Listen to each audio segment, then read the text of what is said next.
कि हम उत्तराखंड के अंदर एक सख्त भू कानून भी लेकर आएंगे। आगामी बजट सत्र तक इस कार्य को हम पूरा करेंगे। डबल इंजन की सरकार काम कर रही है।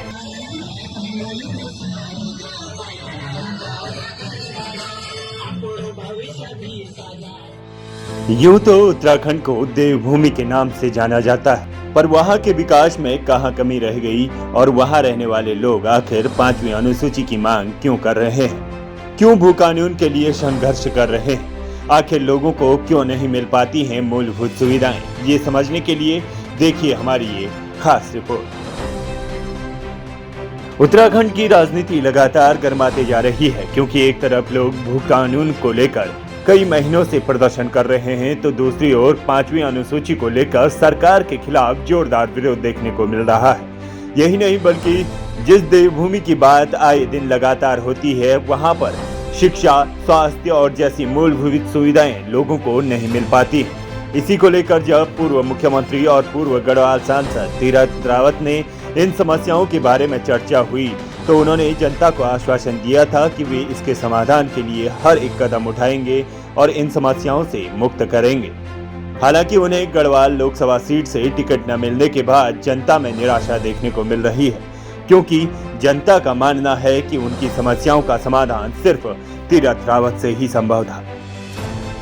वहीं लोकसभा चुनाव से पहले तीरथ रावत ने खास बातचीत में बताया था कि जिन समस्याओं के लिए सबसे पहले, और जहां तक शिक्षा, स्वास्थ्य और 5वीं अनुसूची की बात है, तो हम उसको आगामी लोकसभा चुनाव के बाद सत्र में उठाएंगे और इन मांगों को पूरा करने की कोशिश करेंगे।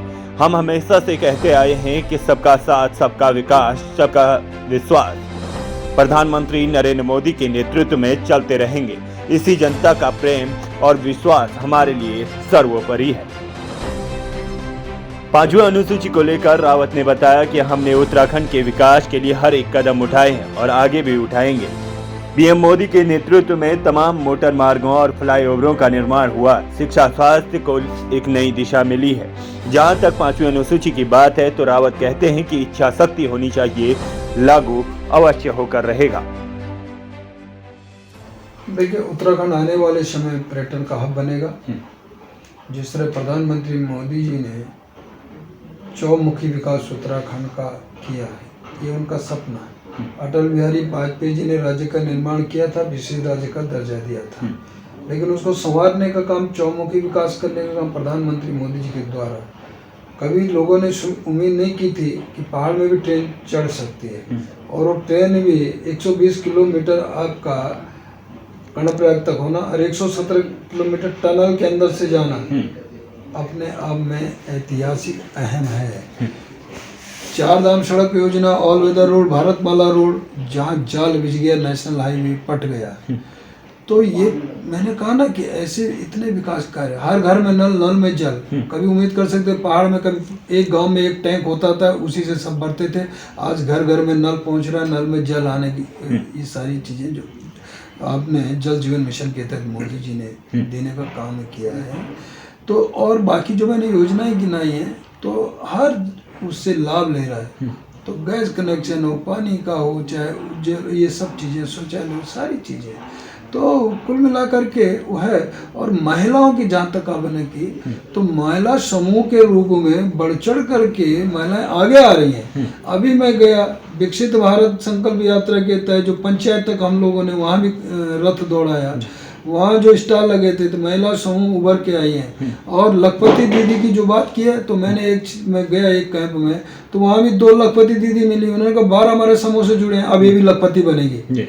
ये इस प्रकार का काम वहाँ भी हो रहा है मोदी जी के नेतृत्व में। तो मोदी जी का जिस तरह का विजन है और जिस तरह उन्होंने कहा है, वो आज उत्तराखंड में भी हो रहा है। सर, क्या 5th शेड्यूल लाना कितना संभव है? क्या 5th शेड्यूल आने वाले समय में लागू हो सकता है? निश्चित इच्छा शक्ति होनी चाहिए।